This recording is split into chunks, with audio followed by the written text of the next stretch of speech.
naku, palahirap ng pahirap ang ating buhay. Hindi mo ba napapansin? Taas ng taas ang presyo, hindi mo naman kontrolado. Pero alam ninyo, napakaganda ng ating topic. Sa ating pagtatapos dito sa pag-aaral ng Santiago, makikita ninyo na pwede pala nating maranasan ang kapangyarihan ng Diyos.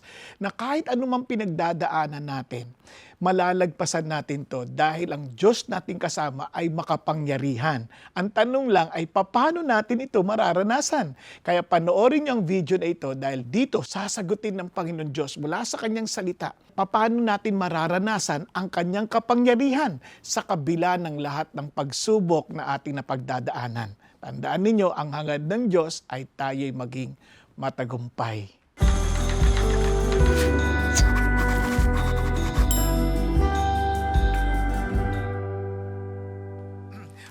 Pinagpalang araw po para sa inyong lahat at pakibati rin nyo rin yung katabi ninyo ng pinagpalang araw. At gayon din sa mga nanonood online. Yan, praise God po sa pagkakataon natin ngayon. Alam po ninyo, tayo po ngayon ay nasa ating last episode ng ating series, Real Faith, no? Living Wisely according to the book of James. Alam nyo, sinasabi nila na aklat ng Santiago ay parang aklat po ay para siyang part ng book of wisdom. Kumbaga, tinuturo sa atin how to live sa mga panahon na ating kinalalagyan. Lalong-lalo na tayo sa panahon natin ngayon, napaka mapanghamon. Kasi maraming tao nga nag-aalala eh. Ano na mangyayari sa atin? Ano na mangyayari sa ating kinabukasan? Na kung mamarapatin nyo lang po, ayusin ko lang muna po itong ating PowerPoint. Gawa ng mali po ang pagkakabukas. Anyway, ayan po. Now, alam nyo sa panahon natin ngayon, sa sobra ng mga hamon na hinaharap, pati yung ating kaba ay may presyo na. No? Nakita ko lang, napansin ko lang, sa isang jeep daw ito ang nakalagay. Minimum fare, 11 pesos. No? Kasi sobrang takot na ng tao eh. Yan po nakalagay sa may jeep. No? Kaya sabi ko, wow, ganun na pala yung kaba ng tao. Ngayon, hindi lang yun. Naghahangad na sila dahil taas ang taas yung gasolina. Naghahangad na tuloy yung ibang tao kung pwede lang, hybrid na lang ang sasakyan. Hindi ho basta hybrid, kundi talagang hybrid na dipidal kasama. Para kung pwede lang pagsamasamahin. Alam nyo, minsan nahanap natin yung sa kabila ng ganyang mga paghahamon, dapat ang puso natin na nanatiling nagagalak dahil ang ating Diyos ang may control ng lahat ng bagay. Amen po. Sabi po niya, rejoice in the Lord always. Again, I say, rejoice. Kasi alam niyo bigyan ko lang kayo ng kasi kamakailan lang ay nanganak yung aking anak. So sa madaling salita ay ako na po ay legitimate na apostolic minister. No, ako ay nasa apostleship na. No, may apo ako. Ngayon alam niyo nung una tinatanong nila sa akin, ano bang pakiramdam ng magkakaapo nung hindi pa nanganganak? Di sabi ko, wala lang. And habang nagtuturo po ngayon, bigla nag-flash yung picture ng bata nung nanganak na nga biglang nagulat ako, bigla na lang tumulo ang aking luha. At biglang pinaalalahanan ako ng Diyos. Alam mo yung sigla at saya ng damdamin mo ngayon ay isang pagpapaalala ng aking damdamin para sa inyong lahat. Because all of us, human beings, are like grandchildren of the Lord. Kasi ang una lang naman si Adan at Eva and the rest of us, apo na eh. Tama? And when I look at the baby, he was so helpless. He could not do anything. Kung hindi siya papakainin ng nanay, kung hindi siya tutulungan, and pinaalala sa akin, you were once like that. Parang you were so helpless. Pero tinan mo ngayon, ang laki-laki mo na. You know what I'm trying to say? I provided for you. I took care of you. And I want to remind every one of us, we were once like that, a baby, so helpless. But God took care of us. And now that we are adults, some of us, most of us, masasabi mo bang pinabayaan ka ng Diyos?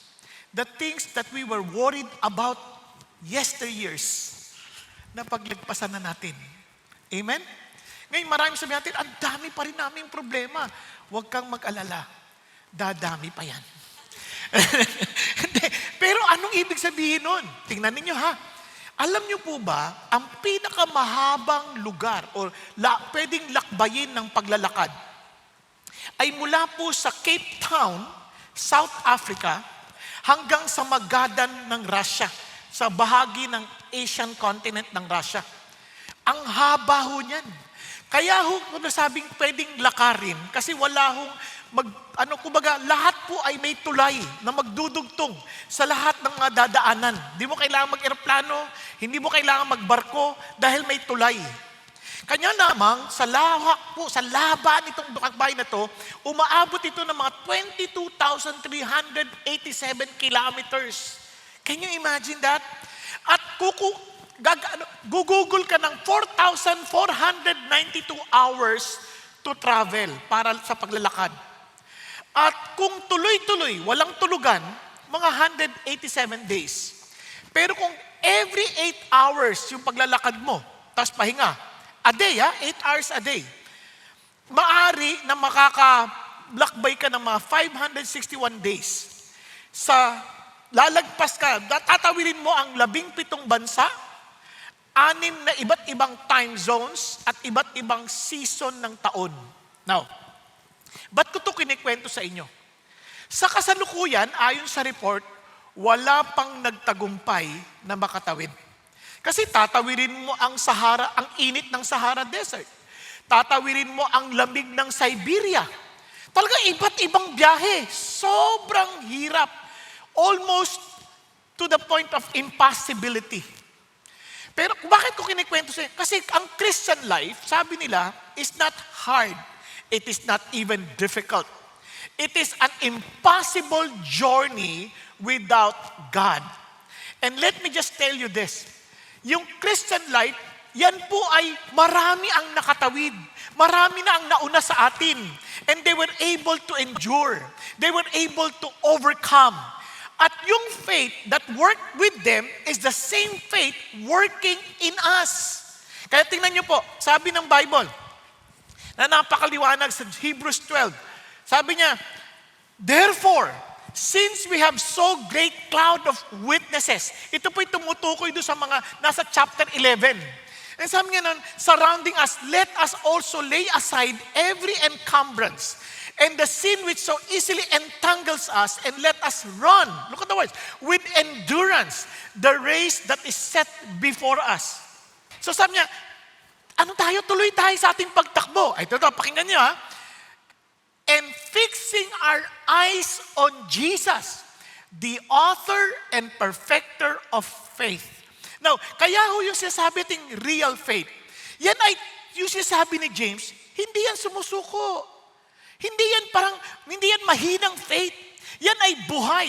Kapag tinignan nyo ng mabuti, tingnan nyo, si Jesus mismo, yung pong pinaka-object ng faith, siya rin ang may akda at siya rin ang magpapaganap ng pananampalataya na yan.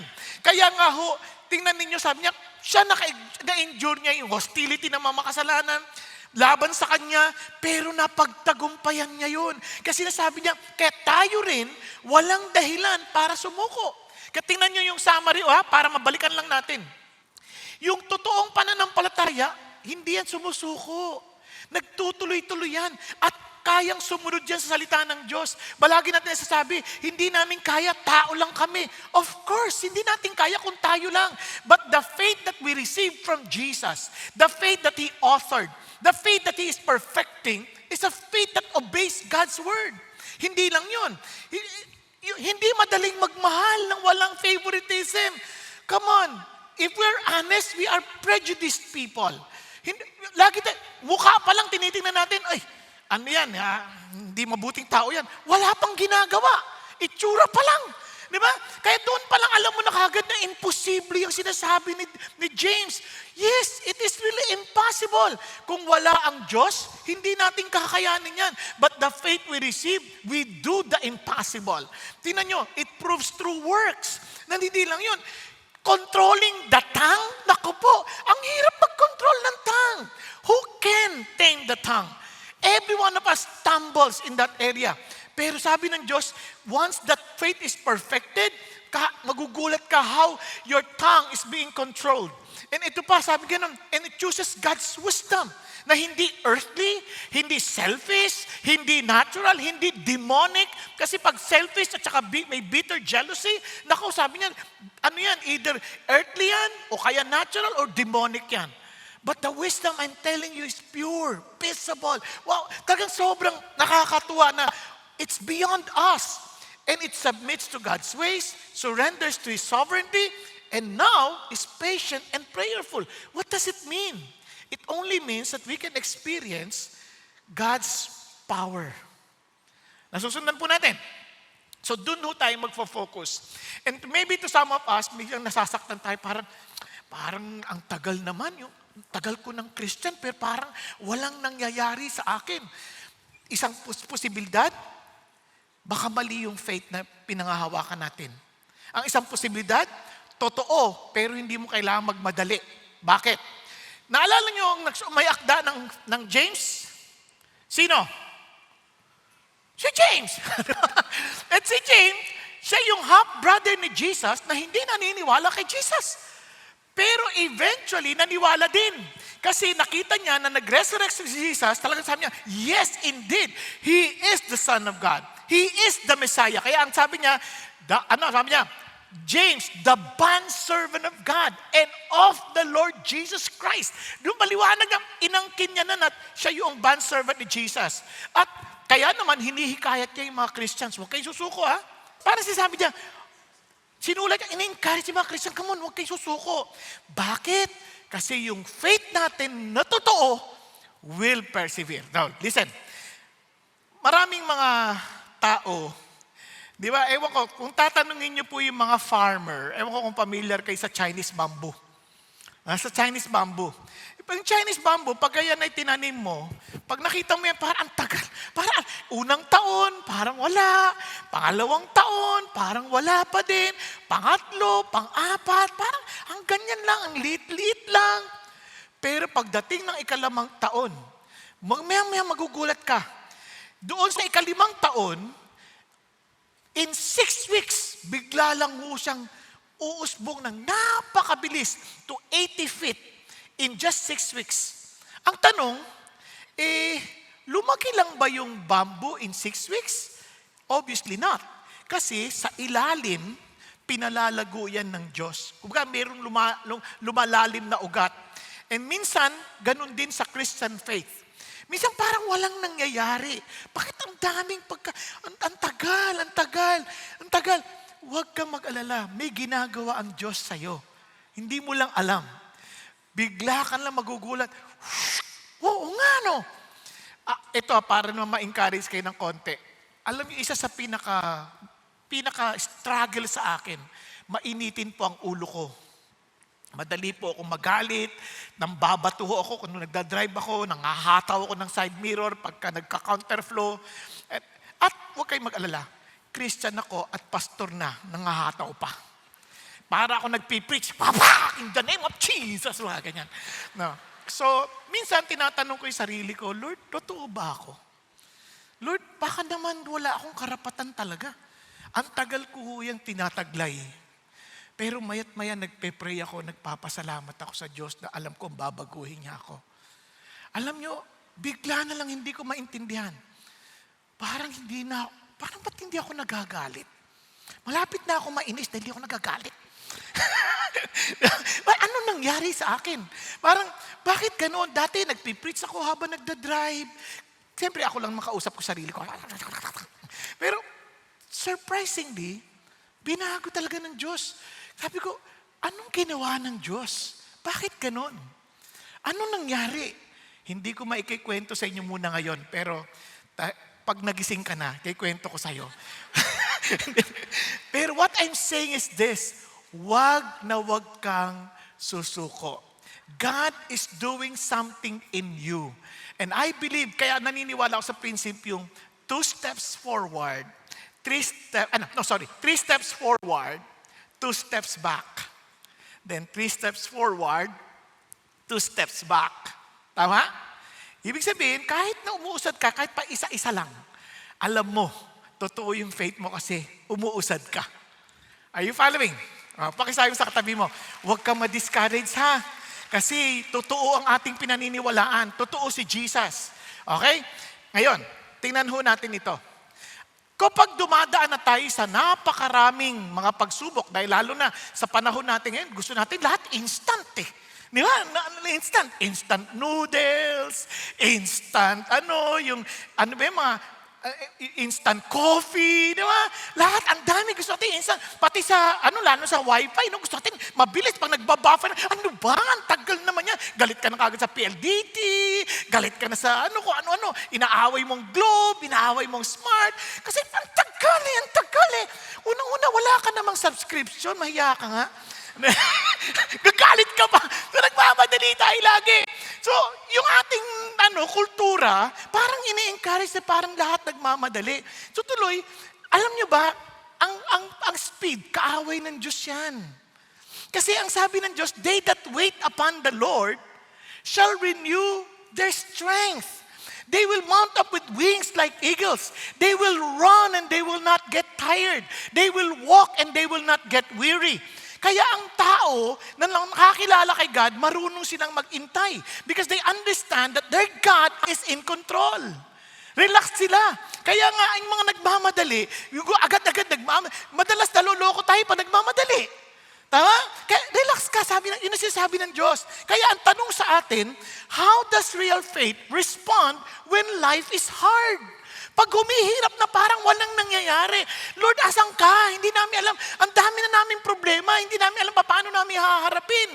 Pataas yung presyo ng gasolina. Ano nang gagawin namin? So, lahat, iba nagrarally na. Iba pa, paano magkokontrolin yan?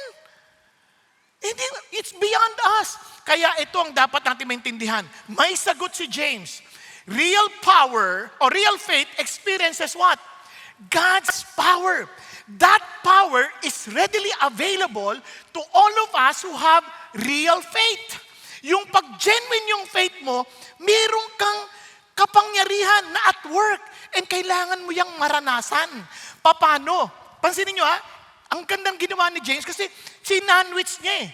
Nagsimula siya sa consider it all joy when you encounter various trials so you do not give up. Then again, he's telling us to do the same. We are to persevere, we are to pray, we are to proclaim. Sabi niya, you want to experience the power of God? Then real faith will persevere. Real faith will pray. Real faith will proclaim. Hindi siya natatakot sabihin kasi totoo yung kanyang pinananampalatayaan ng Diyos at siya ay hindi mo kailangan magdalawang isip. Kayo are so confident to proclaim about Him. Now, tingnan po natin to. Let's start with the word persevere. Now, napakaliwan sabi ganun. Sabi niya rito, therefore, be patient. Alam mo ibig sabihin ng patient? Yung literal translation yan, long suffering.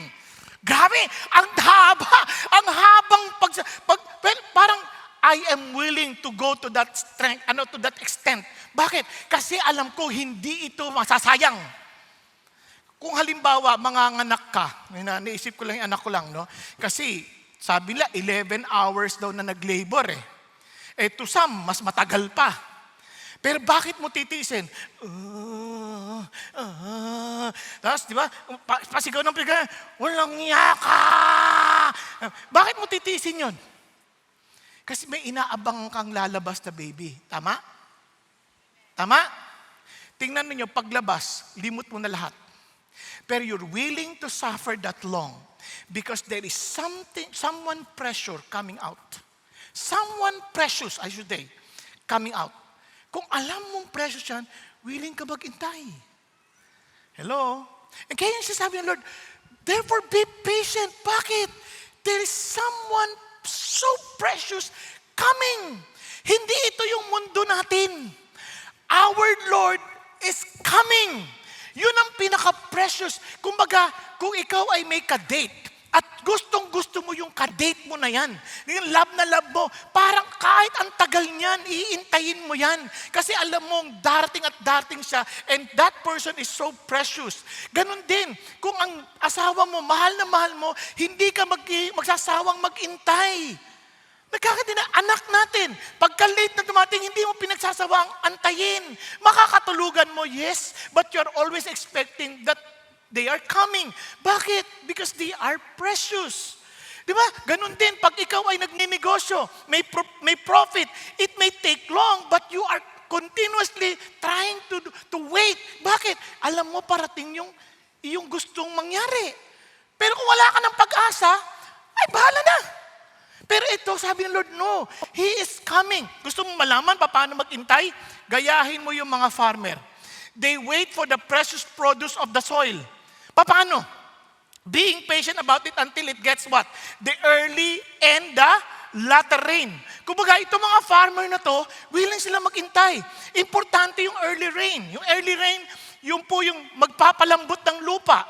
Yung latter rain, yun naman po yung magpe-prepare para mag-mature na ho yung mga tanim, para i-harvest na.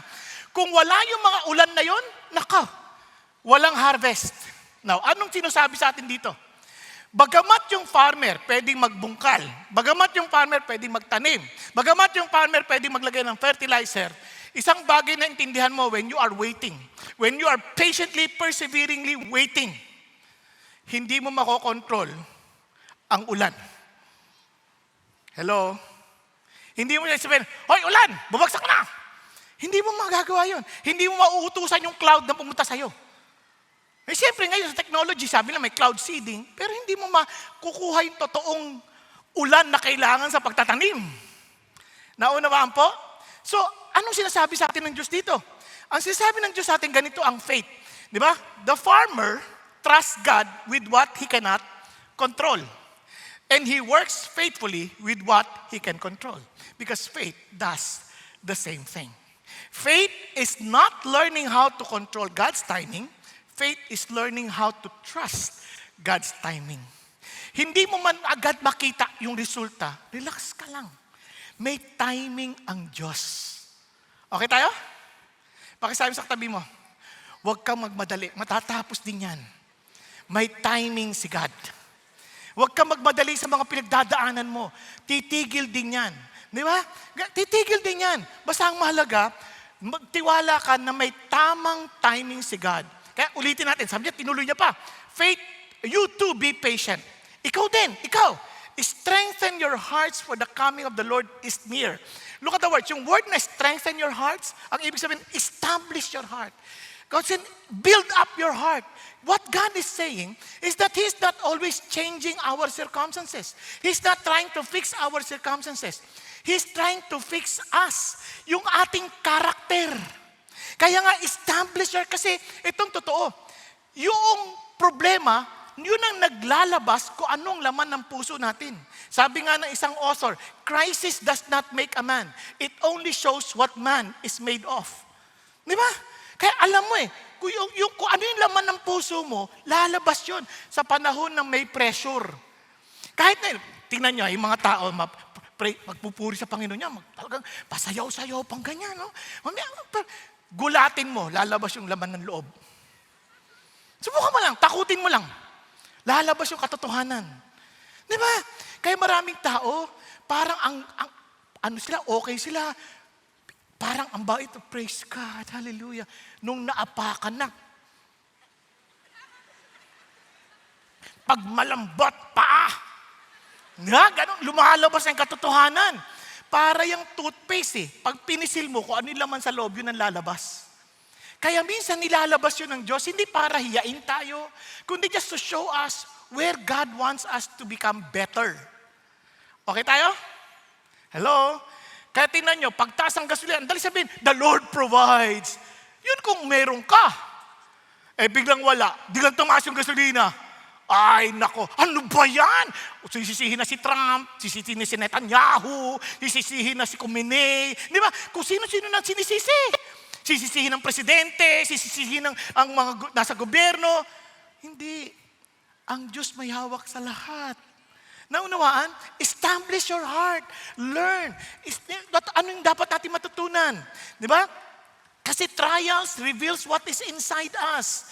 You see, God is not not to fix our circumstances. He is what? To form our character. So tuloy tayo sa verse 9. Kaya do not complain, brethren, against one another, so that you yourself may not be judged. Behold, the judge is standing right at the door. Ano napansin niyo? Pag nape-pressure tayo, sino sinisisi natin? Sa bahay, pag malang kakainin, kanya-kanyang sisihan na yan. Tama? Hindi ka kasi nagtatrabaho eh. Kulang kinikita natin. Away na yan. Teka, sino ba nagpo-provide? Si Lord. Hindi naman yung asawa mo eh. Hindi yung kumpanyang pinagtatrabahuhan. Si Lord ang nagpo-provide. Kaya huwag nating isipin na tayo ang nagkumikilos, kaya tayo Of course, pag tayo ay masipag, sabi ng Diyos, bibigyan niya tayo. Kasama yun sa kanyang rules eh. Pero, siya pa rin ang nagpo-provide. Naunawaan. Kasi yung farmer, masipag sila, pero pag di umulan, paano? Si Lord pa rin ang magpo-provide. Kaya, kinan nyo alam nyo ba yung salitang do not complain? Ang ibig sabihin niyan, umiikot ang mata. Masasabihin, mag-aral kayo para magandang kinabukasan nyo. Yan na naman. Kita mong hirap ng buhay natin ngayon. Ganun, umiikot yung mata. Tama? Ibig sabihin, kayo, magtrabaho kayo para may kakainin tayo. Yan na naman. Sa totoo lang, reklamo tayo na reklamo. Kaya pati sa mga boss natin, di naman tumataas yung sweldo namin. Ikot na may mata. Diba? Bakit? Alam niyo bakit? Kasi we are always looking at each other when problem comes. Doon lumalabas. Kasi yan, yung ating attitude, yung pag-grumble, yung pagkoreklamo, is actually a sign that our hearts are impatient. Parang impatience na yun, ay nagpapakita lang na wala ka rin pasensya sa Diyos. Nanuan? Bakit? Parang sasabi mo, Lord, mali naman timing mo eh. Ang tagal ko nag-iintay. Di ba? Tapos, ito pang binigay mo asawa sa akin. Tamad. Di ba? Hindi tamad yan eh. Tinamad na lang yan dahil ikaw napangasawa. Hindi na totoo lang. Ang sipag kaya nung nililigawan ka niyan. Hinahatid ka, sumasakay sa jeep. Di ba? Kahit na hating gabi na, hatid ka pa. Ang sipag. Nung napangasawa ka na, tinamad. Kasi lagi mong binubunga ay, ayoko na nga, wala mo pala nangyayari. Di ba? Kaya nga alam nyo, maniwala kayo sa hindi dapat yan nagtutulungan yan eh. Nagtutulungan. Kasi sabi nga nila, sa bawat tagumpay ng lalaki, sa likod niyan ay babae. Di ba? Kung feeling mo bigo yung asawa mo, malaki kasalanan mo, hindi mo siya tinutulungan. At sa bawat kabiguan ng lalaki, alam mo kung sino nasa likod niyan? Bruha. Diba? O kaya, vampira. Bakit vampira? Meron ka vampira. Yan. Talaga nakakarindi yan. Di ba? Sinisip-sip lahat ng dugo mo. Kaya tuloy, hindi nagiging nahihikayat. Hindi siya natutulungan to become better. Now friends, listen to this. Kung naniniwala ka that our God is in control, and He loves us, do you think He will allow anything that will destroy us? Pag-isipan nyo. Tanong mo yung kasama mo ngayon, palagay mo binigay ng Diyos para sirain ka? Hindi. It is to build us up. Amen? It is to build us up. Kaya nga, don't be impatient with God. God is in control. Because hard seasons reveal what's really living inside our hearts. Naunawaan po? Kaya nga, tingnan nyo, sabi sa verse 10, as an example, brethren, of suffering and patience, take the prophets who spoke in the name of the Lord. Can you imagine? Ang gilang niyang example, tingnan niyo yung mga propeta. Yung mga propeta, they speak the very word of God. But it doesn't mean that they are comfortable. Bakit? Si Jeremiah was imprisoned. Si Elijah was hunted. And many prophets were rejected. Ang hirap ng kanilang buhay, but did they stop doing the very mission that God entrusted them to do? They never did. Tuloy pa rin sila. Bakit? Kasi alam nila, it's not about our comfort. It is the mission that God placed upon our hearts. Kasi hindi naman ito ang mundo natin eh. One day, He will come and He will reward all of us. Diba? Kaya nga, tatandaan natin ito minsan, nagagaya sa amin, Lord, ang faithful ko sa iyo, tapos ganito pa nangyayari sa amin. Friends, faithfulness never guaranteed comfort. It has always guaranteed God's presence. Maintindihan nyo yan. Mag-handle kayo ng D-group. Ano ba to? Akala ko, be-bless kami. Una, parang ako, bless na bless ako. Nag-attend ako ng D-group, nakakatuwa. Naghahanda ka na ngayon. Nagluluto ka na. Ini-invite mo sila. Tapos biglang hindi darating. Something came up. Nakaluto ka na. Tapos, buti sana ko isa lang. Mamaya, nagte-text siya. Something came up. And nobody came up. Lahat, bakit ganyan? Di ba? Sunod-sunod. Nung una, exciting. Pangalawa, parang pahirap ng pahirap. Yung iba naman, magdadala na ng food, nakaka-excite. Yung iba, pag marami na nakikita pagkain, hindi na nagdadala. Nag-uuwi na lang. Di ba parang, ay ano na nangyari sa amin? At itong maganda, nag-aaral ka. Paghahanda mo sila, magre-reklamo pa sila sa turo mo. Nakakaantok naman siya magturo. Inuulit lang yung sinabi no Sunday. Di ba? Parang hindi man lang na-appreciate yung effort mo. Huwag kang mag-alala, hindi sila ang judge, si Lord. You may not see it immediately. Yung gagawin ng Diyos sa atin. He's fixing and continually forming our character. Kasi nga, ang importante, yung presence ng Diyos. Yun yung iiyak ka, Lord, grabe nahirapan na po ako. And you would sense the very loving embrace of God. Yun ang isang bagay na hindi mo may pagpapalit. Now in verse 11, we count those blessed who endured, who have heard of the endurance of Job. Biglang ginamit niya si Job. Kasi grabe yung pinagdaanan ni Job. And I've seen the outcome of the Lord's dealings, that the Lord is full of compassion and is merciful. Pag binasa mo yung Bible, walang kasalanan si Job. He was so faithful to God. And yet, in one day, he lost everything. Wala yung kanyang business, nawala yung kanyang mga anak, nagkaroon siya ng sakit, tapos nagkaroon siya ng rejection. Socially talaga, parang dating tumutulong siya, tapos yung mga tinutulungan niya, tinatalikuran siya, pinandidirian siya, tapos pati yung kanyang mental anguish and spiritual anguish. But he never stopped. He kept on saying, God, I need to talk with you. I need to explain myself to you. Talagang sa kanya, isa lang gusto niyang kausap, Lord, kayo lang. Hindi siya maintindihan ng mga kaibigan niya. He was being condemned. Diba? Yung pinagdadaanan mo kasi makasalanan ka, kasi walang niya ka, kasi maraming pinalilamangan mo kapwa mo. Di mo, hirap na hirap ka na, tapos pinagbibintangan ka pa. Hindi madali yun. And sa lahat ng bagay, alam nyo, kapag may pinagdadaanan ka, tapos ikaw pa yung dinidiin na parang ikaw may kasalanan, naku, parang wow, ayoko na nito. Pero amazingly, si God, pwede naman siyang pabayaan na eh. Pwede sabihin, bahala ka na sa buhay mo. But God never did that. Anong ginawa niya? God Himself appeared to Job. At sabi niya, then Job answered, nagpakita na si God sa kanya. And Job answered the Lord and said, I know that you can do all things and that no purpose of yours can be thwarted. Hindi pwedeng pigilan ng layunin mo, O Diyos. Who is this that hides counsel without knowledge? Sabi tuloy ni God, therefore I have declared that which I did not understand, Lord. Sorry, Lord.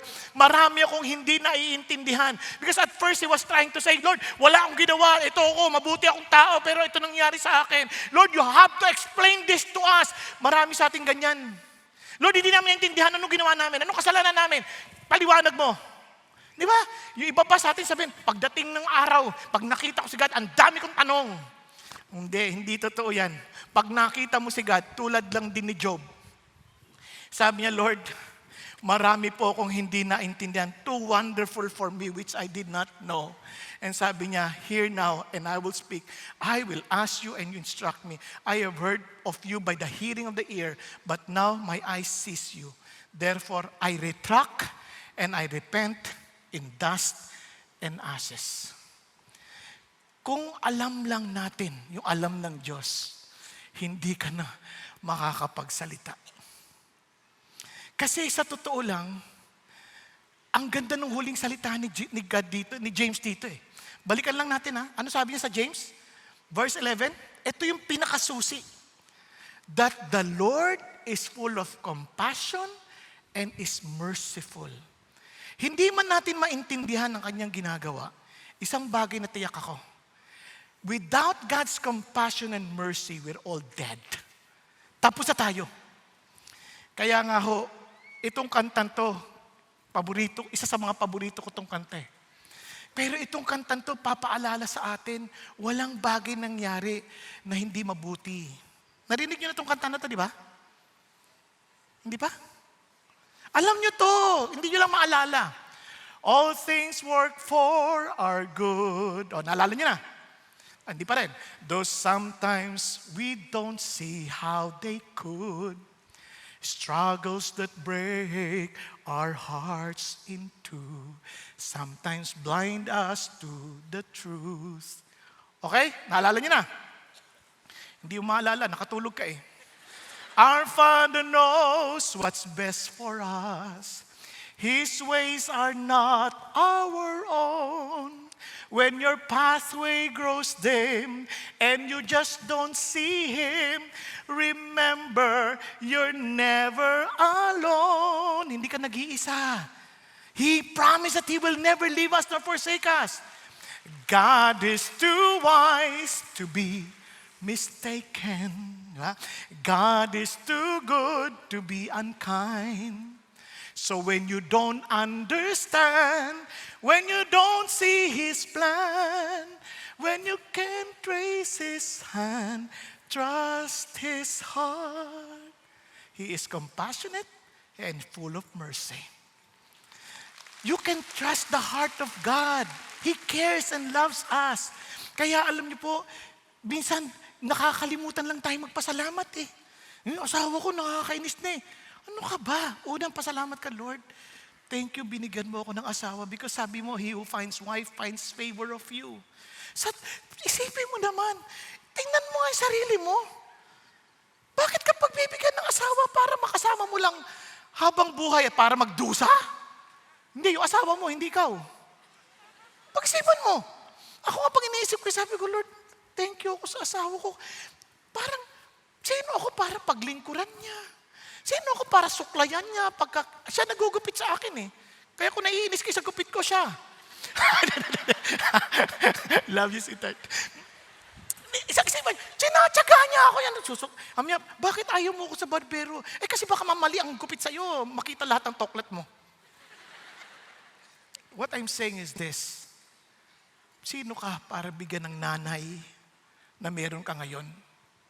Sino ka para bigyan ng magulang na magtatrabaho para lang sa kakainin mo at pag-aaral mo, para lang masigurado meron kang kinabukasan? Sino ka para bigyan ng anak para maging kasiyahan mo at minsan nauutusan? Sino tayo? Yun lang may makasama tayo. Sino tayo para bigyan ng isang magandang lugar where we can worship the Lord? Samantalang ang iba ay nagtatago dahil hindi nila alam dahil hindi sila pinapayagang sumamba ng malaya. Di ba? Pag-isipan niyo mabuti. Sino tayo na para dalhin sa isang lugar tulad dito para lang matulog? Our God is so full of compassion and mercy. Let's thank the Lord. Bigyan tayo ng bansa na tulad ng Pilipinas. Alam niyo, ang Pilipinas, sabi nila, mahirap. Hindi. Sa dami ng ninakaw ng leaders natin, buhay pa tayo. Ang yaman natin. Pag-isipan niyo mabuti. Kung sa ibang bansa yan, baka hindi na sila makakain. Tayo nakakakain pa, may aircon pa tayo. Nakakapag-drive pa tayo kahit na ang dami na nilang ninakaw. Diba? Let's thank the Lord. Lord, thank you hindi mo kami pinababayaan. But you allowed all these things because you're teaching us something. Minsan, nadali natin magturo, masama sila. But how about us? Ano bang naging contribution natin talaga? Have we contributed something para umangat yung bayan? Or we are also part of the reason why our problem is getting aggravated? Pag-isipan niyo mabuti. Minsan, ang dali natin yun eh. Kaya nga, pala sa atin, your suffering may be loud today, but God's mercy will speak louder in the end. Yun isang bagay na ating si Job. Yes, ang ingay nung pait niya. Pero yung tinig ng Diyos mas malakas sa huli. And the Lord, binalik niya lahat ng mga nawala ni Job. Doble pa. Napansin niyo? Kasi yung mercy ng Diyos hindi natin kayang sukatin. Amen po? Pakisabi sa katabi mo, matulog ka lang. Ang Diyos natin ang nag-aalaga sa'yo. Nagkakaintindihan? And of course, hindi talang mananatiling nagpe-persevere lang, tinitiis lang natin, parang okay na yan, sige na. God is not telling us to be like stoics na bahala na kung anong mangyari. Hindi ganon. He wants us to bring our sufferings to God. Kaya nga we have to pray. Because real faith will pray. Kaya tingnan nyo, ang galing ng Diyos. Tingnan nyo, above all, my brethren, do not swear either by heaven or by earth or with other oath, but your yes be yes and your no, no, so that you may not fall under judgment. Bakit? Kasi yung mga tao minsan, Lord, sobrang hirap na kami. I promise you, pag ako pagka talagang binless mo ako, maglilingkod ako sa iyo, Lord, promise. Hindi na. Alam ng Diyos ang heart natin. We don't need to give His promises. We need to hold on to His promises. Sa halip, alamin natin yung pangako niya. Hindi yung pangako natin na importante, kasi yung pangako natin napapako yan eh.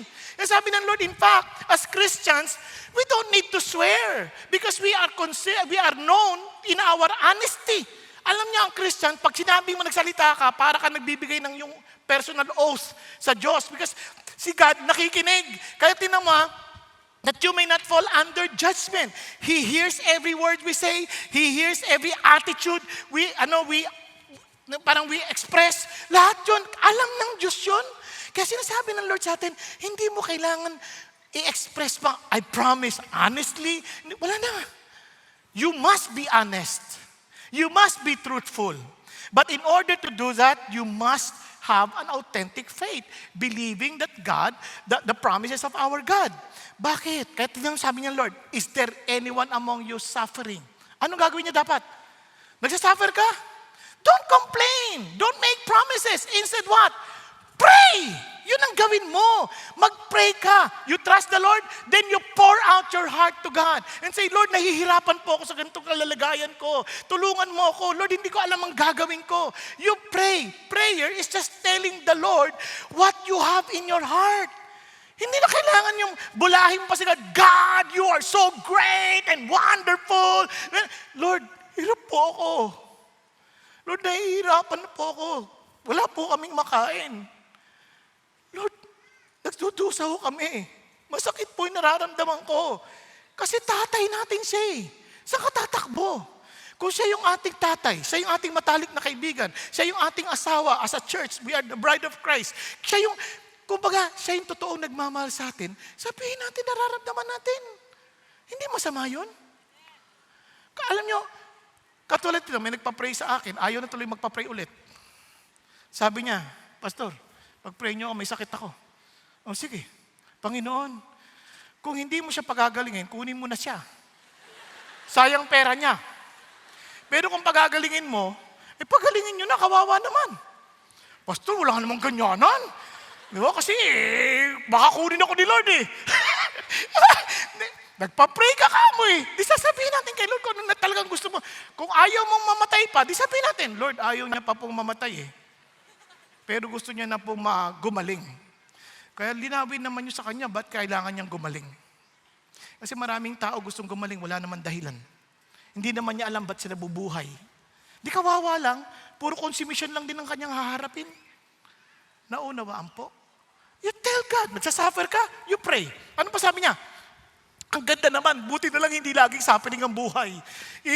Is anyone cheerful? Ibig sabihin, may mga seasons of life. Mayroong mga seasons ng suffering, may seasons of rejoicing, may season of blessing. And sabi gano'n, He is to sing praises. On both seasons, ano sabi niya? You focus on God. Nakuha natin? Kahit anong pinagdadaanan natin, sa Diyos tayo tumakbo. It's like saying that real faith does not run from God in suffering. Ayoko na kay God, nagsasuffer ako. And it does not also forget God in success. Kaya maraming mga tao taga sobrang pinagdaanan ng hirap and they run to God. And after running to God, after a while, hindi naman agad-agad, binless sila ng Diyos. Oh, huwag mo kalimutan si God. Ganun kasimple yun. Meron pang lumapit, Pastor, pag-pray mo naman ako kasi nahirapan ako eh. Nung dati, yung tithes ko parang 1,000 lang eh. Kasi nga, okay naman ako, faithful ako. Ngayon, Pastor, laki na ng kita ko. Ano na eh, maabot na ng 100,000 yung tithes ko. So pag-pray niyo naman ako. Sige, pag-pray kita. Lord, pwede ba yung kita niya pababain mo? Sa 1,000 para hindi siya mahirapan. Kawawa naman nahirapan na siya Ay, wag naman, pastor, wag naman. Wag naman. Yung kakayanan na lang. Yan, sabihin mo yung totoo kasi para alam mo rin. Kasi maging totoo tayo sa Diyos, yung totoo, tatay natin siya Sa totoo lang, nagpapasalamat talaga ako sa Diyos kasi siya talaga yung natatapunan ko ng aking nararamdaman. Oh Lord, nahirapan ako pa nagpipreach ako, natutulog talaga siya Sinasabi ko talaga. Sabi ko, pero wag niyo naman siyang patulugin ng tuloy-tuloy, ha? What I'm saying is, I'm open and telling God what I feel. If I'm suffering, I pray. If I'm rejoicing, I sing praises to Him. Are you following? So, napaka-simple na sinasabi ng Diyos. And let's continue. Sabi nga doon, tignan nyo ha. You see, bigla sabi niya, is anyone among you sick? Bakit pati-pati pag may sakit? Then, he must what? Call for the elders of the church. And they are to pray over him. Alam nyo ba, pag nagsasuffer ka, minsan kaya mo pa kahit mag-isa ka lang Kapag ikaw ay masaya, siyempre kayang-kaya mo kahit mag-isa ka. Pero minsan pag may sakit ka, parang feeling mo nag-iisa ka na talaga. Lalo na kung nakarating ang ganun, parang wala kang maasahan, wala kang masabihan, lalo na kung byuda ka pa, wala kang matawagan. Ano gagawin mo? Yun ang nakalimutan natin. Tayo'y kabahagi ng isang katawan. Tayo ay kabahagi ng isang church. Kaya alam nyo, sa laki na ganito, tatandaan nyo, during that time, ang kanilang church ay house to house. They meet. Kaya nga in our case, we grow in small groups. Kaya may small groups. Kaya minsan we encourage you to be part of the small group so that you would understand what it means to be part of the body of Christ. Kasi iba, parang, ba't ako mag-small group? Busy-busy lang ako. Kaya pagdating ng araw, nakita mong talagang kailangan mo ng panalangin, wala kang malapitan. Bakit wala kang makitang pamilya? Wala kang makitang pamilya kasi we need to understand that we are not alone. Yes, God's presence is there. But one of the manifestation of God's presence, alam nyo ano? His body, the church. Ang sarap no na meron kang kapatid na alam mong kasama mo, nagpipray. Kaya sabi niya, then he must call for the elders of the church. Yung mga sa small group, yung mga leaders, puntahan ka, ipag-pray ka. Hindi man kailangan yung pastor. But in the body of Christ, in the smaller settings, andyan sila, they can pray for you. Those who are ahead of you, those who are more matured in the relationship with God. Nakaka-encourage kaya. Ito na sabi niya, and they are to pray over him, anointing him with oil in the name of the Lord. Anong gagawin natin?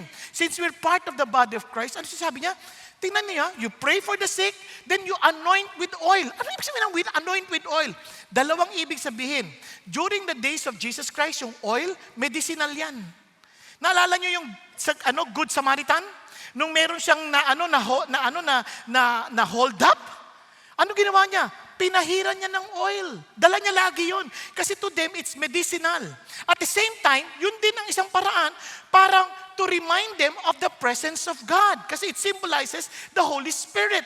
So ang idea, parang gusto kong i-encourage ka, okay lang, kung ang gusto ng Diyos sa iyo ay mapadoktor ka, nandito kami, sasamahan ka namin kung kinakailangan. Kung kailangan mo ng gamot, nandito kami, tutulungan ka namin. Pero ang iba, lalapit kung kailan may kailangan, hindi sila kilala. Kailangan tulong po, nagatin ako CCF. Saan? Kanino? Kaninong D-group ka? Sino area pastor mo? Hindi ko alam. Pati mo alam. Dapat kilala mo yung pamilya mo. Naunawaan po? Sa dami naman loloko sa panahon natin ngayon, yung ang bangko may sistema na, nagloloko pa Gagamitin pa yung bangko Sa church pa kaya? Alam niyo man, daming dito lalapit, pingin tulong. O, kailangan namin ng gamot. O, alika, bila kita ng gamot. Ay, hindi ko, kailangan ko pera. Kala ko gamot kailangan mo. Hindi, pera po. O, sige. Saan ka bang, ano ba sakit mo? Tingnan ko nga.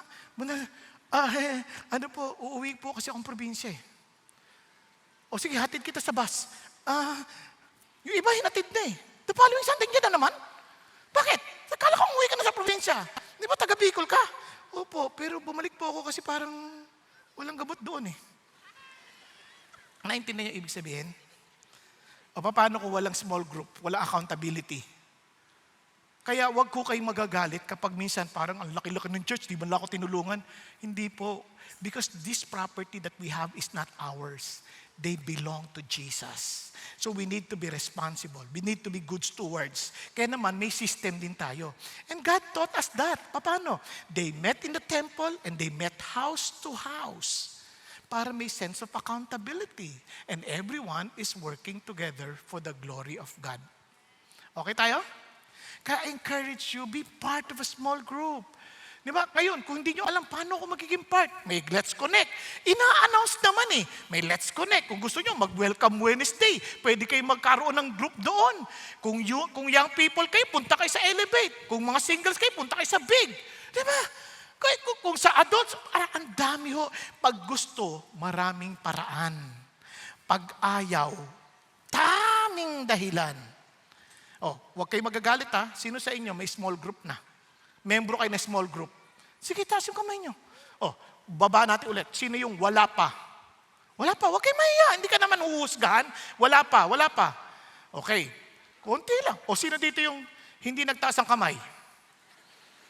Bakit? Ganun lang. Kasi alam nyo ho, it takes a lot of humility. It takes a lot of honesty to be part of a small group. Kaya naman, doon natin matetest yung totoong loving one another. Dahil kung wala yun, paano natin malalamang nagmamahal tayo? Kasi puro hipokrito sila doon eh. Huwag kang mag-alala. Kulang pa sila ng isa. Punta ka na. Di ba? We are not here to judge one another. We are here to help one another. Yun ang idea ng Diyos. Kaya nga, you anoint them with oil. And look at this. And the prayer offered in faith will restore the one who is sick. Ano ba ibig sabihin ng faith? Dapat ba yung uutusan mo yung sakit? Lumayas ka dyan, sakit. Hindi ganun ang faith. The prayer offered in yung bang faith, dapat walang pagdududa, kahit single doubt lamang. Hindi. Sabi ng isang, sa Mark chapter 9, Lord, I believe, but help me overcome my unbelief. It is an honest expression na sinasabi natin, Lord, ito po yung kalalagayan ko. Because I believe that you're God and you're real, you're a person, I'm telling you what I'm going through. That's faith. Lord, nagdududa po ako, pitulungan niyo po ako. Naunawaan po? Kasi yun ang idea nun. Ito yung faith. Without faith, it is impossible to please God. Everyone who comes to God must believe that He exists. For He is the rewarder of those who believe in Him.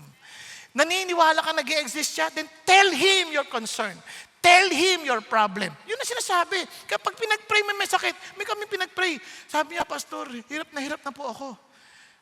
Totohanang sabihin, Lord, marami nakarinig nun. Kasi nag-pray kami, marami kami. Lord, nahihirapan na po yung kapatid namin. With all sincerity, Lord, kung hindi mo na mapagaling, Lord, pauwiin mo na siya at makapagpahinga na siya sa presence ninyo. Pero kung pagagalingin mo, Lord, please, gawin mo na agad. And the following day, umuwi na siya sa Lord. Mali ba yung prayer? Hindi. Kasi sinasabi mo sa Lord kung ano talagang nilalaman ng loob mo eh. Di ba? Yung iba talaga, siyempre naintindihan mo, gusto pa rin lang mabuhay, pero just calm them and let them understand. To be with Jesus, hindi masama.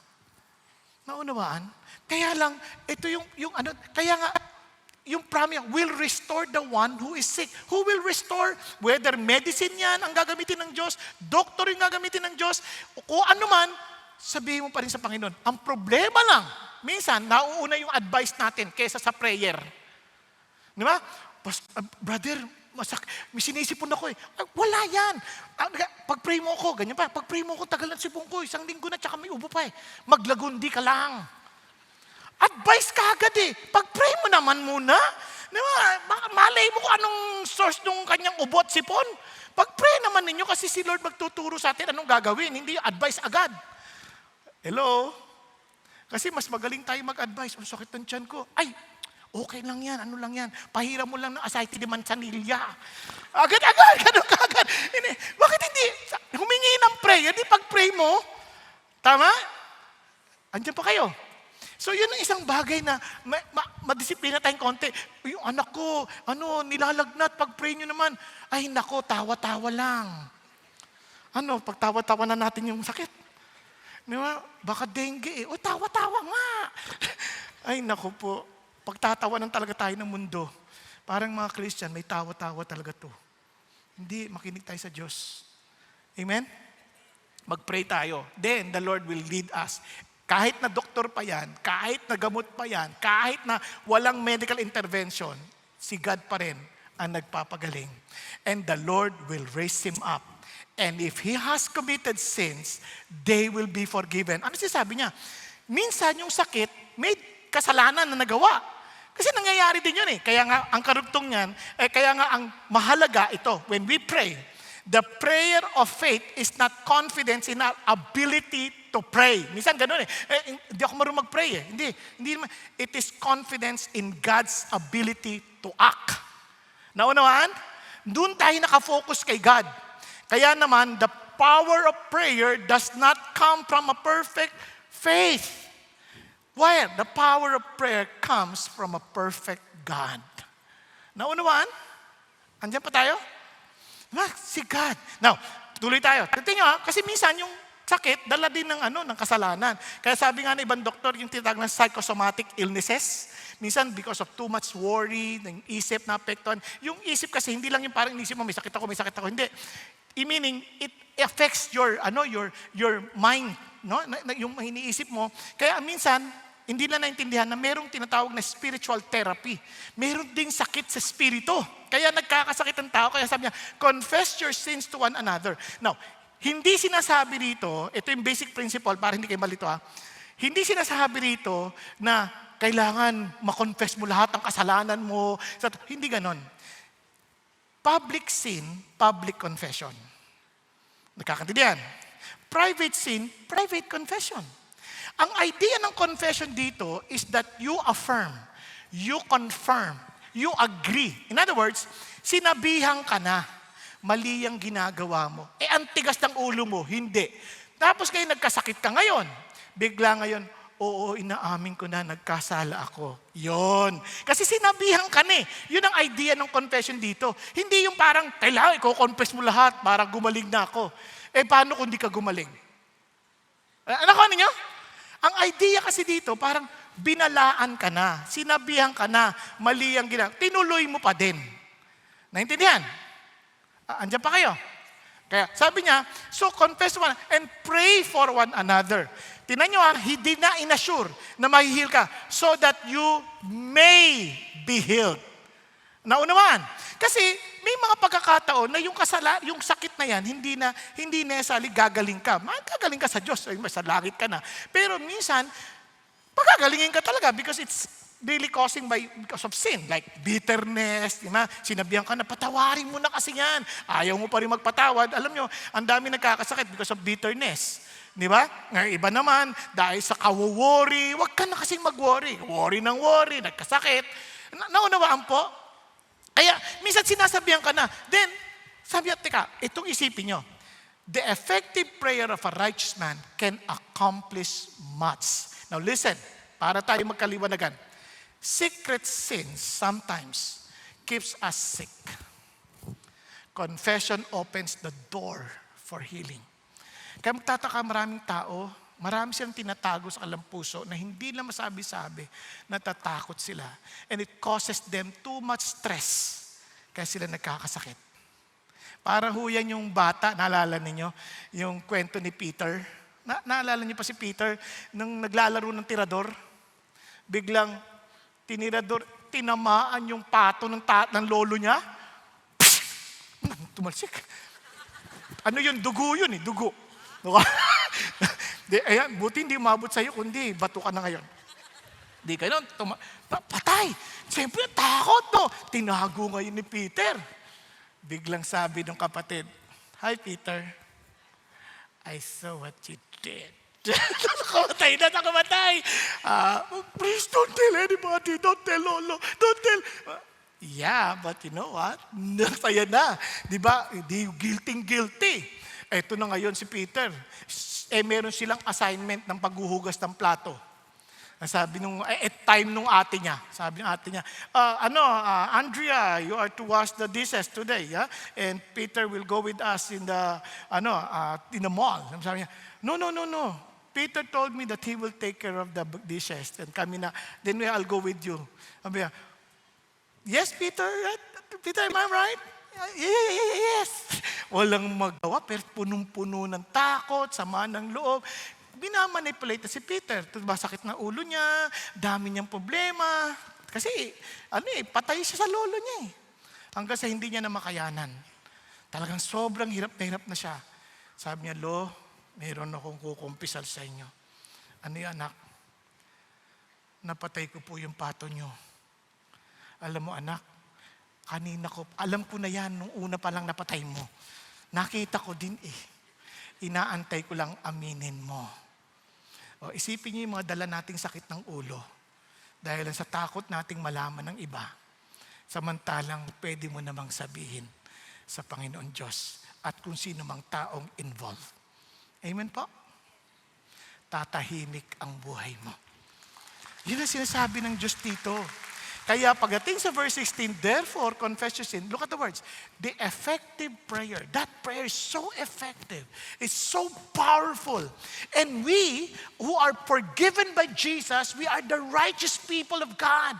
Can you imagine if we will all learn to pray? Ano kaya mangyari sa bansang ito? Sometimes we complain more than praying. Mas marami tayong reklamo kaysa sa prayer. Reklamo sa mga government officials. Are we praying for them? Sa totoo lang. Di ba? Reklamo sa mga church leaders. Are we praying for them? Kaya ang talo sa atin, kunyari ako, nabasa ko, nalaglag isang pastor. Ay ko, Lord, iyak ako bigla eh. Lord, hindi ko man lang napag-pray. Bless ako sa mga libro nila.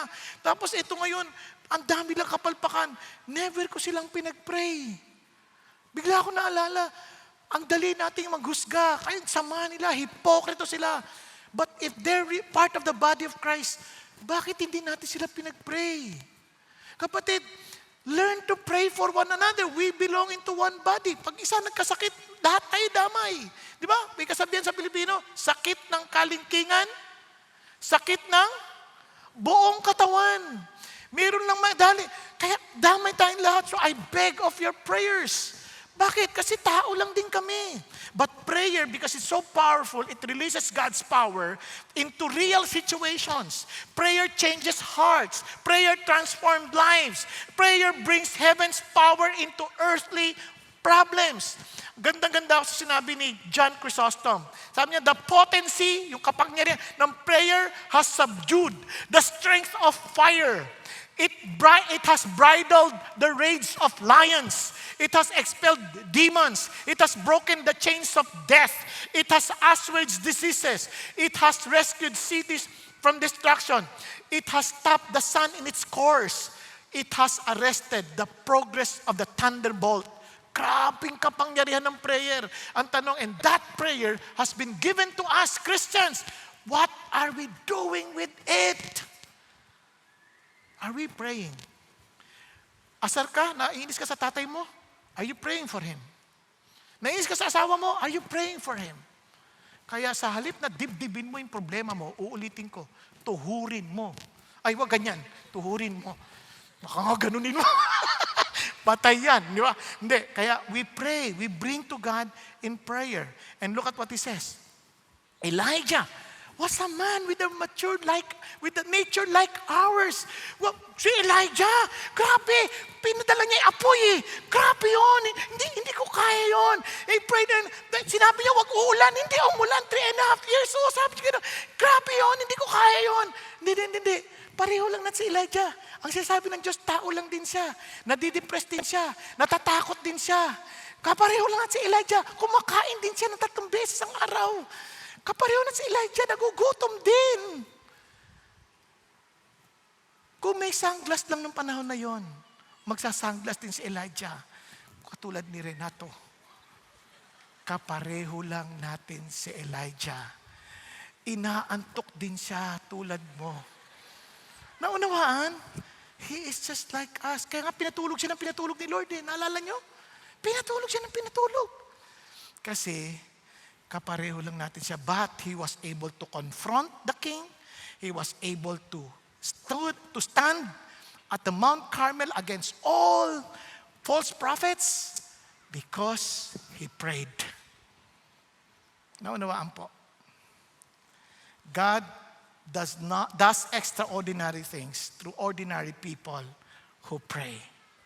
Pakisabi sa katabi mo, God can use you. But you have to pray. Pray. Real faith prays. Kaya sabi, ang galing. Kaya pinaalala niya ulit, then he prayed again. And the sky poured rain on the earth and produced its fruit. Friends, faith waits. Faith works. Faith prays. And God moves. Amen po? Kaya today, makakaread tayo ng testimony before we go to the last point na talagang nakita niyo how the Lord answered prayers. So andito po si Caleb and si Ronnie to share with us their journey of prayer. Good afternoon. I am Rolly de la Cruz, married to my ever-loving wife, Lani, for 22 years. We're blessed with a son, Caleb, whom we have committed to raise in the Christian faith. We joined CCF in 2019 and currently serving the Lord as the group leader and members of various ministries. Good afternoon. I'm Caleb, 21 years old and in my third year of college. A D group member and a leader, part of the core leaders of Elevate Angono, the Exalt and the Host Team Ministries in CCF Angono. At around 7 p.m. of November 16, 2024, while my wife and I were in CCF Angono attending a D Leaders Assembly, Caleb, who attended an Elevate Fellowship, sent a text message saying, "Bahay na po." Everything seems fine, but when we got home, around 9 p.m., we saw Caleb lying on his bed with dried blood on his nose and vomit in the kitchen sink and toilet. Caleb was incoherent. I immediately called his D group leader, and together we immediately brought Caleb to the nearest hospital. However, we were advised to transfer to a larger hospital that is better equipped to handle the case. Caleb has seizures throughout the ambulance ride, and even after we arrived at the medical city emergency room. He would scream, move uncontrollably, then lose consciousness. This cycle happened several times. 6 people needed to restrain him. From the ER, Caleb was transferred to the ICU. We were told he had slim chance of survival. An emergency open brain surgery was immediately done to relieve the pressure caused by the bleeding.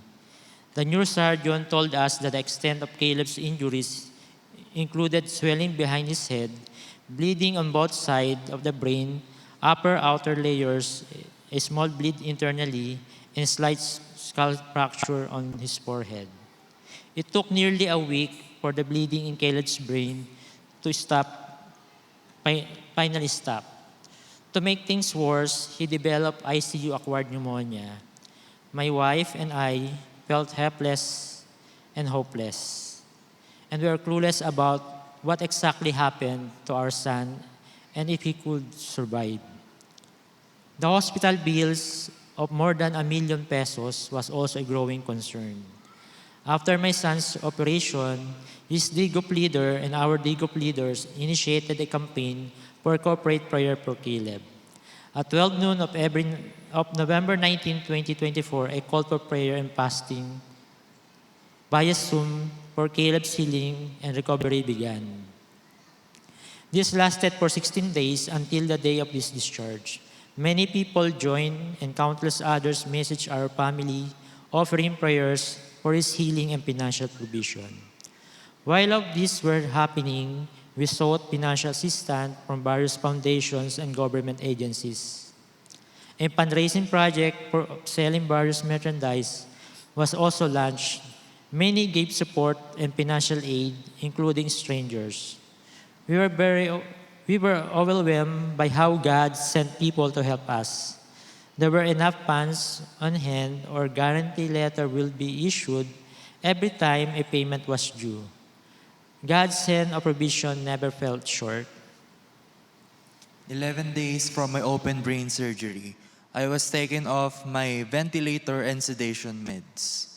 The following day, I was moved to a regular room. When I regained full awareness, I was surprised to find myself in a hospital room. That was when I told my parents of my last recollection of what happened to me. My head traumas might have been caused by a sleep on the floor, followed by a strong hit on the wall. I didn't realize at the time that my parents were afraid I may not recognize them when I woke up. But by God's grace, I did, along with everyone else who came to visit me. In just 20 days from the initial admission, we were given discharge orders. Though the total bills was in the millions, we just signed a promissory note of 200,000 pesos only, payable in 15 days. Just over a week later, we received a call from the hospital informing us that a guarantee letter has been issued covering the remaining balance. God is truly amazing. As my recovery continued, we discovered during the physical therapy that my locomotor skills were not affected. Even though the doctor said that healing and improvements would take time, God, in His mercy, chose to accelerate that process. Instead of the usual 6 months of recovery from an open brain surgery, my skull replacement procedure was successfully done only 3 months after that incident. Praise God.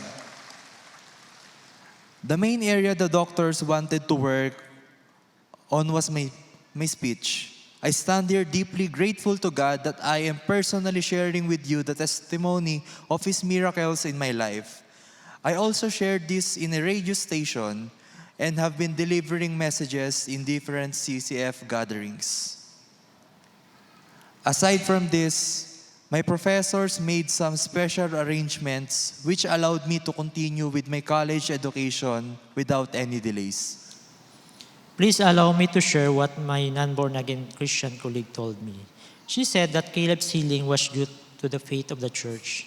She believed that the miracles happened because of the prayer offered during prayer o'clock, as well as prayer from our families, friends, relatives, CCF Angono members, other CCF satellite churches, and even people we never met. We are forever grateful to all of those who fervently prayed with us. God says in James 5:14-15, "Is anyone among you sick?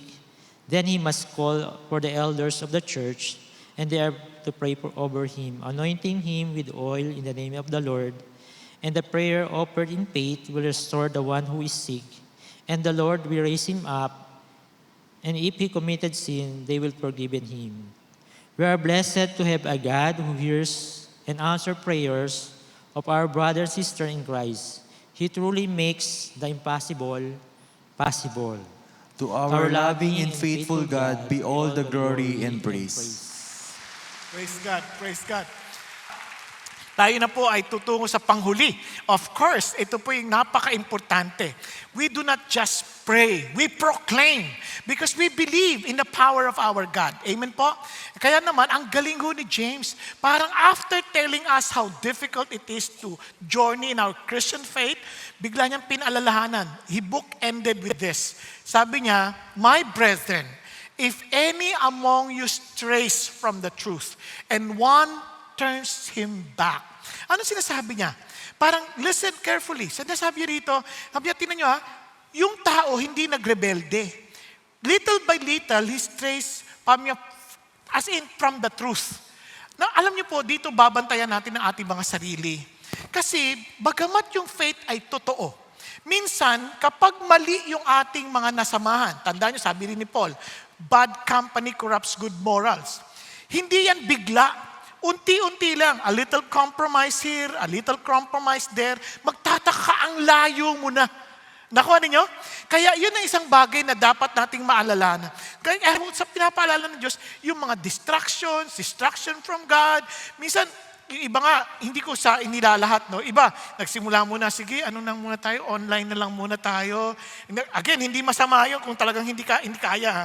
O dito naman tayo. Kasi habang pinagagaan mo yung buhay mo. Minsan hindi ko sinasabing lagi. Minsan yung comfort, sinisira yung ating potential. Remember, may kasabihan na comfort destroys potential. Kaya minsan wag natin hanapin yung madaling paraan. Kasi sometimes if we are always looking for the easier route, ganyan, we get crooked sa ating mga lakarin. So God is giving us warning. Pero as a church family, hindi dapat yun, lumayo na siya, hayaan mo na yan. Wala tayong pakialam dyan. Hindi totoo yun. If we understand the faith that God gave us, hindi yan makasariling faith. Lagi nag-iisip yan on how we can work together and finish the race. Tingnan nyo, sa Galatians, sabi niya, brethren, even if anyone is caught in any trespass, nakita mo nagkasala, anong gagawin mo? Grabe naman! Christian ba yan? Ginagamit lang yung church niyan. Ginagamit. Agad-agad, meron na tayong kagad ganong judgment eh. Relax ka lang. Sabi niya, kung nakita mong nakasalanan, ano gagawin mo? You who are spiritual, you think you're spiritual, you think you're walking according to the will of God. Ano dapat mo gawin? Restore such a one in a spirit of gentleness. I-social media mo. Banatan mo! Ipakita mong masamang tao yan.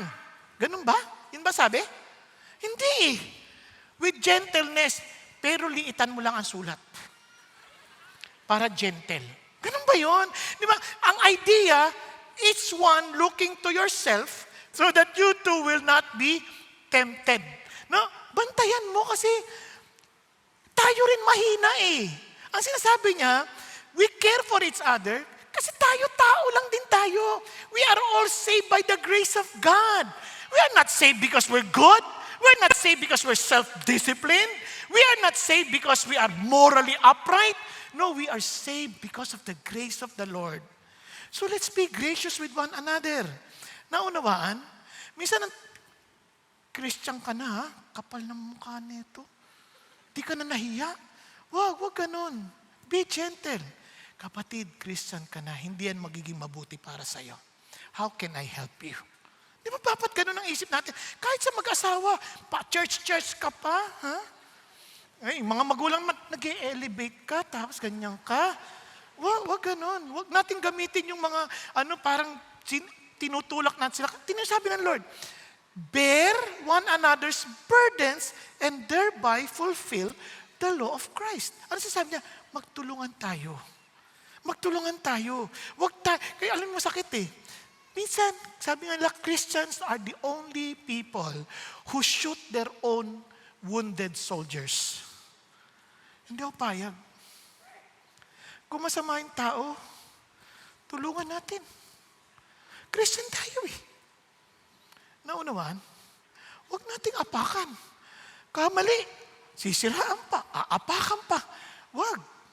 Tulungan natin. Mahina tayo. Kaya sabi ng Lord, di ba? Yung babae, caught in an adultery. Ano sabi niya? Nagsulat eh. Tapos biglang niya gano'n. Sige, yung walang kasalanan siya, unang bumato. Unti-unti, nawala. Kasi ang idea niya, hindi ko siya sabing i-tolerate ng kasalanan. Kasi sabi niya ulit eh, sin no more. That worse will not happen to you. Tama? Sinabihan niya pa rin. But he's trying to help her to be restored. Kaya sa atin, yun ang ating iniisip. Kaya tinan nyo, sabi ng Lord, paalala niya, tinan nyo, let him know that he who turns a sinner from the error of his way will save his soul from death and he will cover a multitudes of sins. Bago mo maisip pa yung ibang tao, yun lang kapatid mo, nakasama na eh. Minsan kasi, di ba, pagka wini-win natin yung tao sa Lord, tuwan-tuwa tayo from sinful, very sinful guy, tapos naging Christian, hallelujah! Tapos pagka nagkasala, parang lahat na pinupuna, bakit ganyan ginagawa mo? Bakit ginagawa mo? Hindi ko alam eh. Hindi ko alam na ganun. Hindi pala tama yun. Minsan hindi pa nila alam. Kaya tinuturuan pa natin sila. Tama ba? Eventually, they will know. But even then, tulungan pa rin natin sila kasi lahat tayo merong mga bagay na it takes a lot of time bago magbago. Kaya nga nagtutulungan. O, naunawaan. Andiyan pa kayo. Now, tinan nyo ha. A healthy church Tanda natin to, does not ignore wandering believers. Nagkamali, mayroong mga question sa isip, biglang may napunta sa maling paniniwala. Hindi lang, relax lang. I-guide natin. Huwag nating i-condemn. False prophet ka! Mga ganun, huwag naman ganun. Tulungan natin. Matututo din naman yan dahan-dahan kasi they will understand the truth because they see the love of Jesus in us. Are you there? Are you still there? Now, para lalo natin ma-appreciate yan, let me just end with the story. Because a healthy church lovingly brings them home. Do you still find the body of Christ as your home? Alam niyo ba sa Tagalog yan? Tahanan. Yung matatahan ka sa mga mapag-iyak mo. Ang ginawa natin tirahan. Tirahan tayo ng tirahan. Wag, hindi yun ang ating hangad ng Diyos sa atin. We are a family. We belong to a loving family of Jesus. Hindi ko sinasabi na ito-tolerate natin ang kasalanan. What we're trying to say is, I'll show you what's wrong and I'll help you to get back home. I'll help you to be on the right track. Are you following? Now let me end. Naalala niyo itong kwento na to? Ito po ay kwento ni John, Apostle John, at ni Eusebius of Caesarea. Noong late na sa buhay ni Apostle John, kinento po ito ni Clement, no? At na-notice niya isang bata na with great potential. And that young man was passionate, energetic, and eager to follow Jesus. Sabi ni John, in-entrust niya sa isang pastor. Sabi niya, I commit this young man to you before Christ and the church. For a while, everything seemed to go well. Okay, nag-grow yung bata, tuloy-tuloy sa Panginoon doon. The young man was baptized and began growing in faith. But over time, something tragic happened. Meron pong isang hindi magandang bagay na nangyari. Dahan-dahan, nahulog siya sa mga maling kasama. Eventually, na-involve siya sa mga kriminal. Yung kanya pong puso tumigas at naging leader ng isang band of robbers na nagtatago sa kabundukan. Nalaman ito ni John.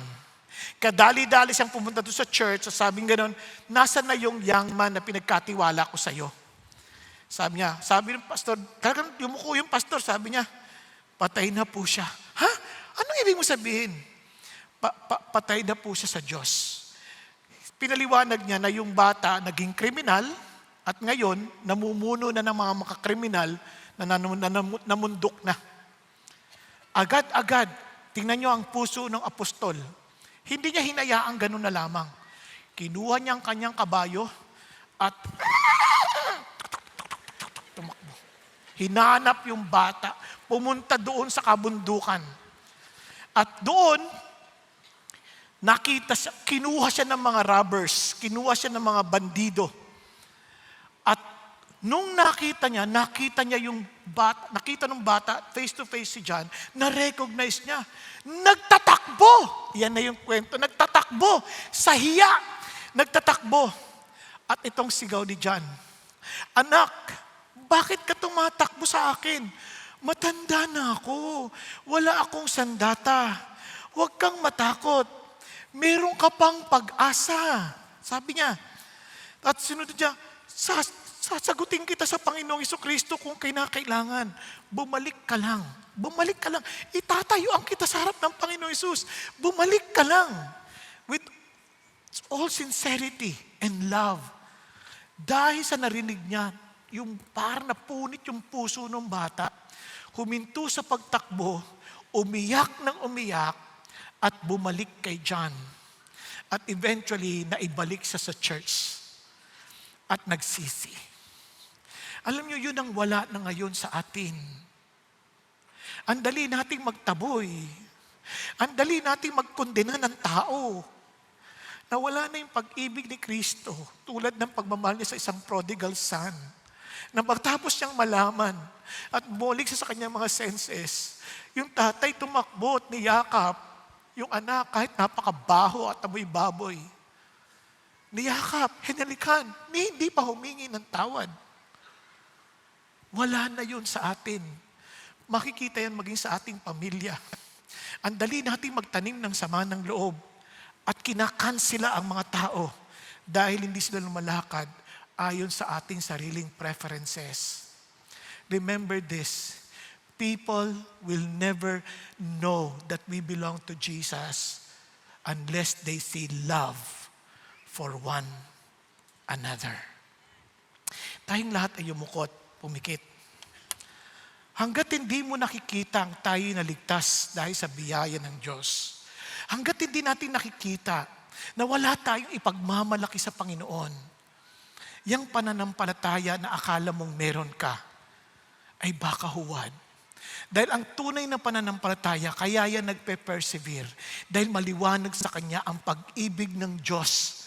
At siya'y tinanggap hindi dahil siya'y mabait, hindi dahil siya'y magaling, hindi dahil siya'y banal.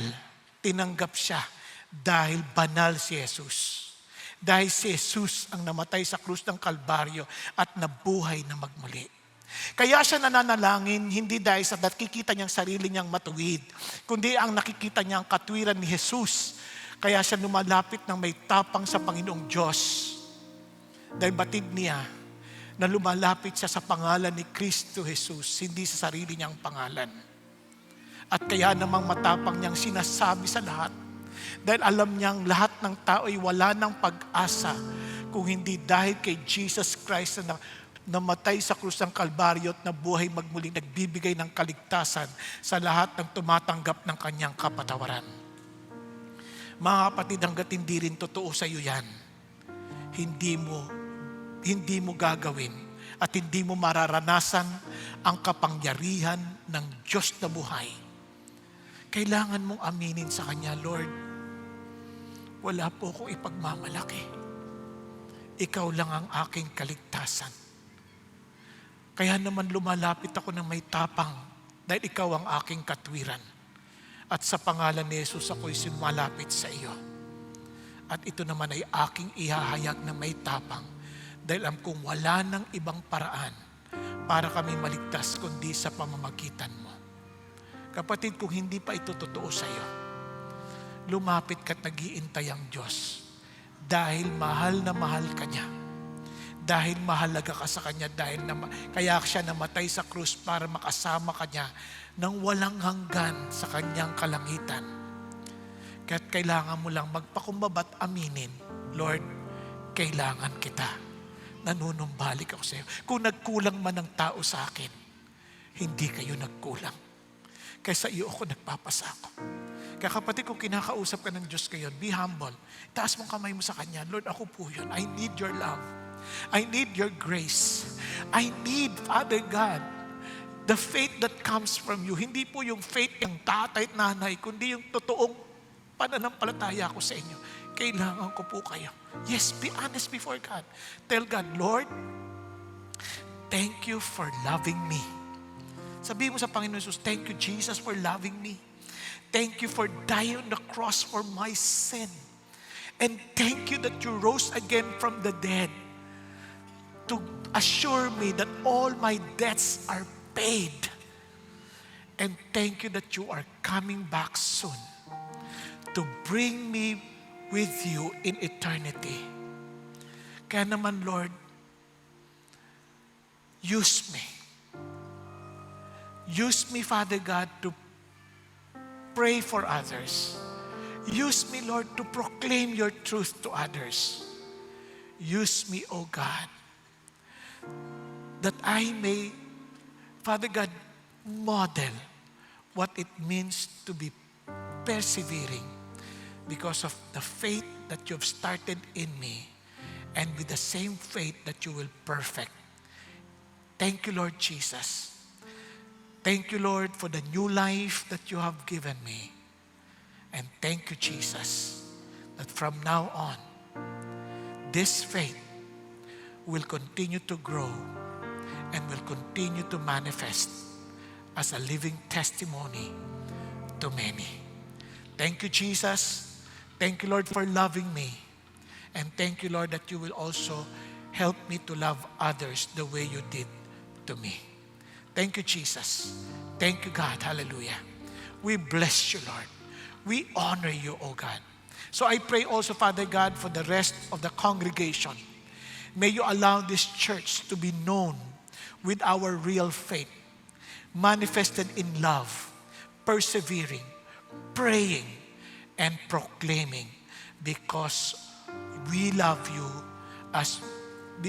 Lord, because of your love for us. Thank you, Lord, for loving us first. Thank you, Jesus. We give you all praise. We give you all glory. In Jesus' name. Amen. Amen and amen.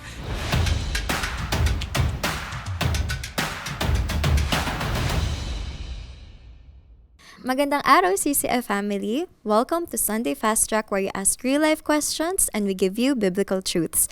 Ako po si Jewel Malonzo mula sa GLC, ang training department ng CCF, at kasama po natin ngayon si Pastor Bong Saking upang sagutin ang inyong mga katanungan. Hello po, Pastor Bong. Magandang araw po. Thank you po sa mensahe nyo. Kamusta po kayo? Mabuti naman, Joel. So, proceed po tayo sa unang katanungan. Marami ngayon ang pagod na dahil sa sari-saring problemang kinahaharap. Gulo sa mundo, bansa, at personal na buhay. Paano kami magtsatsaga sa aming pananampalataya, lalo na kung sa aming palagay ay di namin naririnig o nararamdaman ang Diyos? Ayan. Alam nyo, ang ating pananampalataya hindi nakabatay sa ating pakiramdam. Nakabatay ito sa katotohanan kung sino ang Diyos sa atin. We need to trust His character. We need to trust His promises. Kaya we keep on meditating on His words kasi yun ang kailangan nating panghawakan eh. At patuloy tayong magtiwala na ang palatuntunan ng Diyos ay hawak niya, hindi hawak ng sino mang tao. So, gawin natin yung pinagagawa niya sa atin. Kasi sabi ng Bible, ba, seek first His kingdom and His righteousness. At lahat itong inaalala natin and all these things, sabi niya, shall be added unto you. Yung mga inaalala natin kakainin, susuutin, pati yung ating mga titirhan. Minsan yun ang mga concerns natin eh.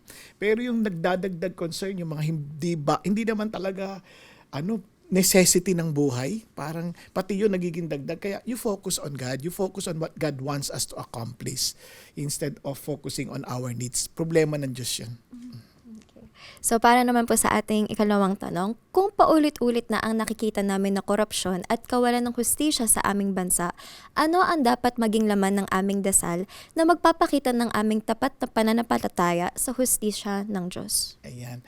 Alam mo, yung mga nakikita nating mga kadiliman, huwag kang mag-alala. Lalala pa yan. Kasi yun ang sabi ng Bible eh. Difficult times will come, di ba? At the latter days. And normal yon. Pero tayo, we need to keep on doing yung mission natin. Tuloy tayo doon kasi ang atin, hindi naman itong mundo natin eh. Ang mundo natin yung eternity with the Lord. Kaya He wants us to be part of the rescue team para doon sa mga ililigtas niya na kailangan ginagamit tayo ng Diyos as His instrument to save them. Kaya importante na ang focus natin doon sa kagustuhan niya, hindi yung sa kagustuhan lang natin. And when it comes to corruption, tayo rin maging tuwid tayo. Huwag tayong makigaya sa kanila. Kaya sabi ng Bible, do not join them but expose them. Kung may mga pagkakataon tayo na ma-expose sila, gawin natin. Di ba? Hindi lang tayo basta mananahimik. Kasi nga, sabi nga nung nakaraang message, di ba? Yung if you know what is right and you did not do it, kasalanan yun eh. So we need to stand against evil. But at the same time, with all humility, let's trust the Lord for what He will accomplish. At para naman po sa aming huling katanungan, dahil sa instant o digital age, hindi na natin maiwasan maging mainipin o umikli ang pasensya. Paano namin ididisiplina ang aming mga sarili upang kami ay matutong maghintay ng may pagtsatsaga? Ayan. Alam mo, yung self-control, nanggagaling din yan sa Diyos. Kaya nga, the fruit of the Holy Spirit is love. And yung dulo niya, self-control. Kaya kung gusto mo maging matyaga, always allow yourself to walk by the Spirit and be filled with the Spirit. Kaya naman sa wag nating makigaya doon sa mga nagmamadali kasi tandaan nyo, speed is the enemy of God. Kaya sabi ng Bible, they that wait upon the Lord shall renew their strength. They will mount up with wings like eagles. They will run and they will not get tired. And they will walk and they will not get weary. So napaka-importante nun na you wait upon the Lord. Diba? Kasi si God pa rin ang nakaupo sa trono at siya pa rin ang nakakaalam at magpapatupad ng kanyang mga palatuntunan. Okay, maraming salamat, Pastor Bong, sa pagsagot ng aming mga katanungan. And that's it for CCF Sunday Fast Track. God bless!